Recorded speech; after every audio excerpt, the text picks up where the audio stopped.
Welcome to the Rick Helps Real Estate Show, my weekly update to let you know what's been going on in the Arizona real estate market this week. And we have officially entered into a buyer's market, as you can see here, using the Cromford Market Index. But it's not a buyer's market everywhere.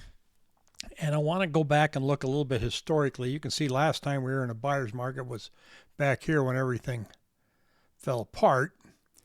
And then you can see that we were in a buyer's market briefly here. We don't tend to stay in a buyer's market very long historically here in Arizona. Now, that doesn't mean that we won't be here a while. We're just saying here's what it means historically. Let me read you a commentary here I'll share with you that Cromford market people have come up with regarding where we're at today. And they're saying that the buyer's market in Greater Phoenix is still young and just over 5 weeks old, but it isn't getting worse thanks to supply stabilizing over the past 2 weeks. I'm going to show that to you in a moment.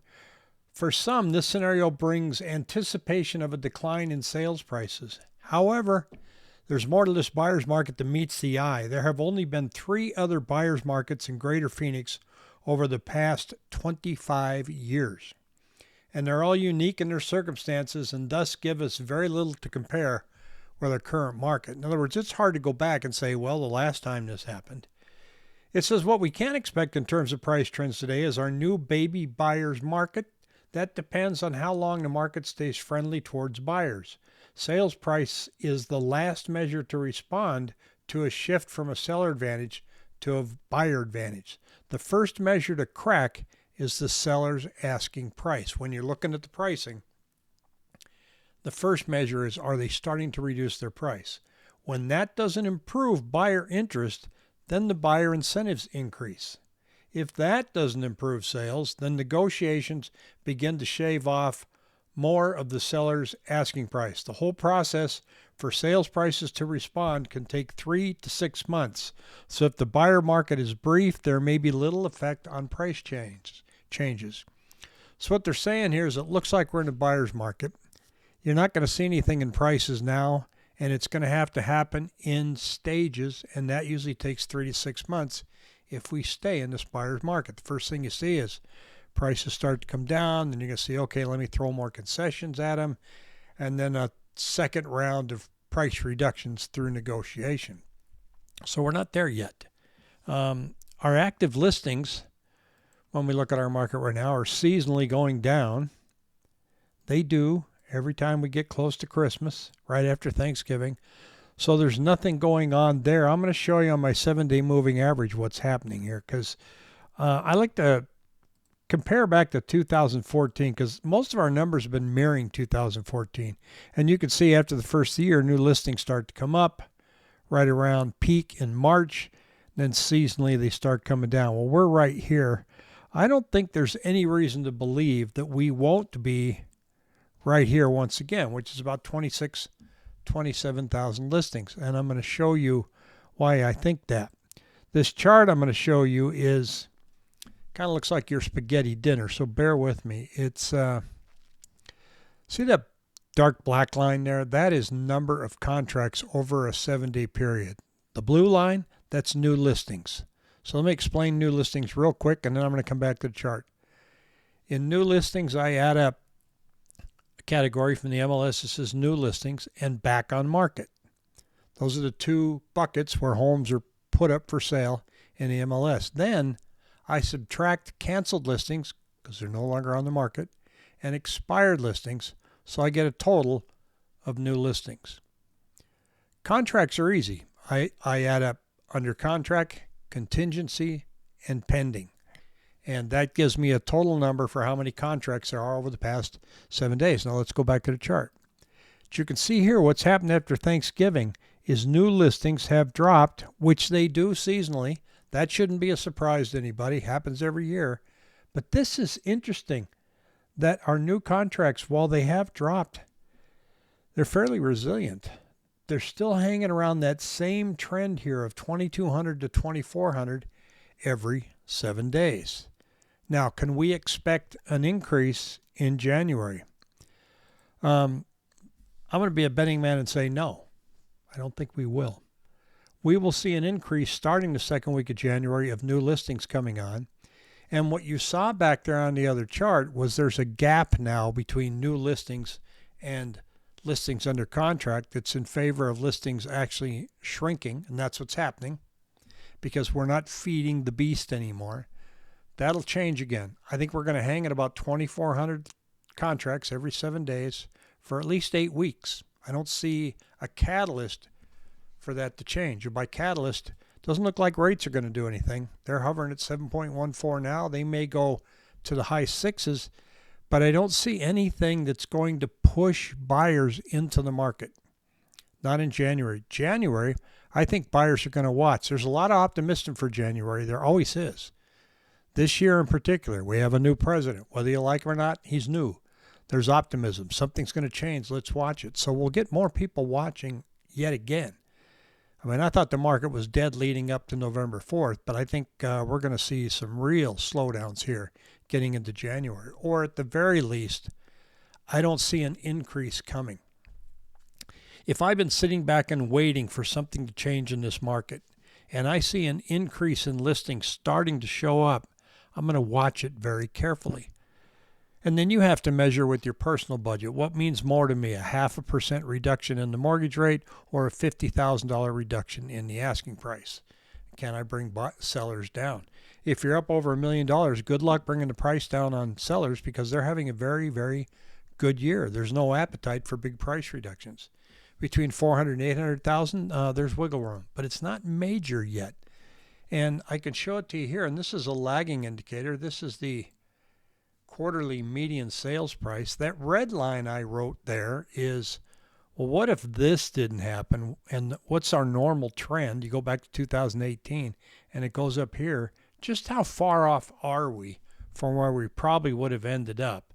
So if our sales price per square foot starts to drop, this is just the West Valley right now, then maybe we're going to come out right about here in about 3 months' time to where our sales prices, our average median sales price, closes on what would be the trend line. Now, you can analyze this stuff till the cows come home, and you just never know. So that's why I say that January and February, especially January, people are going to watch. How high are listings going up? Is it going up faster than we expect? Have sales popped up at all? And that's what I'm going to track. I'm going to look at it every day. What's going on with sales?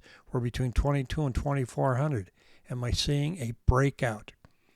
If I see a breakout, it doesn't mean that there's going to be bidding wars and that sales is going to be very active. It just means that they won't be hovering down in the basement like they have been. Now, people have made comments and said, well, I expect real estate to be really slow. Folks, it's been really slow. When you look at our number of contracts we have, it's pretty bad. 39% of lenders have lost their job this past year. Realtors dropping off like flies. It has been slow. Some realtors doing great, gangbusters. But as a rule, when you've only got 2,400 contracts every 7 days, how much lower do you think that can get? 1,900? Yeah, we might pop there from time to time, but it's not going to hover there. I think we found our bottom line. If you were tracking stocks, you would say, boy, this stock has got the crud kicked out of it. I hope it picks up soon. So that's where we're at. Now, there was a national article that came out. I really, really had to dissect this for a long time this morning because they said, here is 59 housing markets where inventory just signaled a power shift to buyers. And I'm like, okay, it's kind of hard to read here, but it's talking about Phoenix. And it's saying that the Phoenix market has 23% more listings. So I pulled out the spreadsheet and monkeyed with it myself. And I thought, well, what the heck are they comparing to? They said there was a 5-year average. So I got here, 5 years. There's 1, 2, 3, 4, 5, 6, 7 years listed. Well, which 5 years did they use? Well, what they did, smartly so, was they took out 2020 and 2021, and they took out 2023. So the 5 years that they're comparing are 17, 18, 19, and 22. And they're comparing today at 16,000 to those 5 years, and our listings are up 23,000. Now, if I compare 5 years and I take out 2020 and 2021, then our listings are up 25%. Not a major difference between the two. That's all fine and dandy. Listings are up. That's an advantage buyers. But if you compare 2017, 18, and 19 and the beginning half of 20, from there on, real estate has appreciated exponentially. 40%, sometimes 50%. Rates are slightly higher than they were in 2018 and 19. Thus, we're in this affordability wall. So that may be a fun little statistic for them to share to say that we're in a buyer's market. But if you're out there buying, you know it really doesn't feel like one yet, does it? Could it? You know, Chairman Powell said that it's going to take a while. He's the Central Reserve chairman, Fed chairman. Not that he's been right a lot of times, but he said, you know, we're going to be stuck in this housing dilemma for a while. I heard him say once at least 5 years. Are we going to look back at this sales period and say, wow, we were stuck there for 5 years? That's a possibility. Will we crash? So far, I'm not seeing any numbers that say we're going to crash. Now, where's unemployment going to be? I don't know. We've got a lot of delinquent car loans. How does that shake out? 30% delinquency on credit card rates. Where does that shake out? What does that do to banks? That's all out there. Those are some of the things you can watch. But keep in mind, if there's trouble in those sectors, where's it going to show up? Inventory and weekly sales. All of that's good. Some of it's bad. But if it does start to disrupt the market, those numbers are going to change. So try not to get caught up in all the white noises out there and just simply look at supply and demand. So after this week, New Year's, I don't expect next Monday to look much different than this Monday. I don't expect anything happening at all. It's still going to be slow as we get into the holidays. And it's going to take about till the second week of January where you start seeing these listings show up. And you're going to wait about 2 more weeks and say, okay, are sales following those new listings? If I'm a betting man, I'm going to say, well, they might be, but I don't think by much. So stick with us here on the Rick Helps Real Estate Show. If you have any questions, shoot me an email at rick@rickhelps.com. Take care.